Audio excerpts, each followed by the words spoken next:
ایک نوجوان کی ماں سخت بیمار اور ہسپتال میں انتہائی نگہداشت کے شعبے میں داخل تھی۔ ڈاکٹروں نے یہاں تک کہہ دیا تھا کہ برخودار زندگی موت تو اللہ کے ہاتھ میں ہے، مگر ہم اب مایوس ہو چکے ہیں۔ تم کسی بھی لمحہ کوئی بری خبر سننے کے لیے ذہنی طور پر تیار رہنا۔ رات گھر گزارنے کے بعد صبح ماں سے ملاقات کے لیے ہسپتال جاتے ہوئے نوجوان راستے میں ایک پیٹرول پمپ پہ رکا۔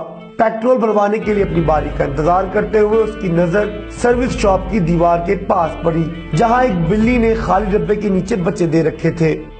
یہ نوزائیدہ بچے بہت ہی چھوٹے تھے، جو ابھی چلنے پھرنے کے قابل بھی نہیں تھے۔ نوجوان کے ذہن میں جو پہلی بات آئی وہ یہ تھی کہ اتنے نازک اور چھوٹے سے بچے کھانا کہاں سے اور کیسے کھائیں گے۔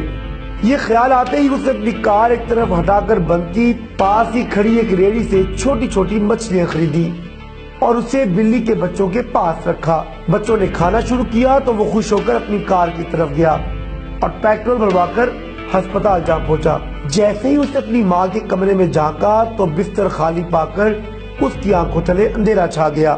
ڈوبتے دل کے ساتھ ایک نرس سے پوچھا، میری امی کہاں ہیں؟ نرس نے کہا، آج آپ کی امی کی طبیعت معجزاتی طور پر سنبھلی تھی۔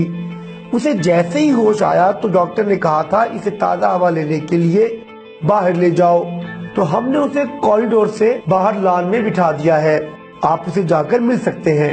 نوجوان بھاگتا ہوا اپنی ماں کے پاس پہنچا، اسے سلام کیا، حال احوال پوچھا تو اس کی ماں نے کہا، بیٹے آج صبح میں نے خواب دیکھا کہ ایک بلی اور اس کے چھوٹے چھوٹے معصوم بچے آسمان کی طرف ہاتھ اٹھائے میرے لیے دعا کر رہے ہیں۔ بس یہ خواب دیکھتے ہی میری آنکھ کھل گئی اور باقی کی صورتحال تم خود دیکھ رہے ہو۔ نوجوان حیرت بھری خوشی کے ساتھ اپنی ماں کی باتیں سنتا رہا اور اپنے دل کو ٹھنڈا کرتا رہا۔ جی ہاں، اس رب کی رحمت اس قدر وسیع ہے کہ سب کچھ اپنے اندر سمو لیتی ہے۔ ایسے تو ہمیں نہیں سکھایا گیا کہ اپنے مریضوں کا صدقہ سے علاج کرو، صدقہ ہی تو ہے جو تمہارے رب کے غصے کو ٹھنڈا کرتا ہے۔ بے شک وہ بہت رحیم و کریم ہے۔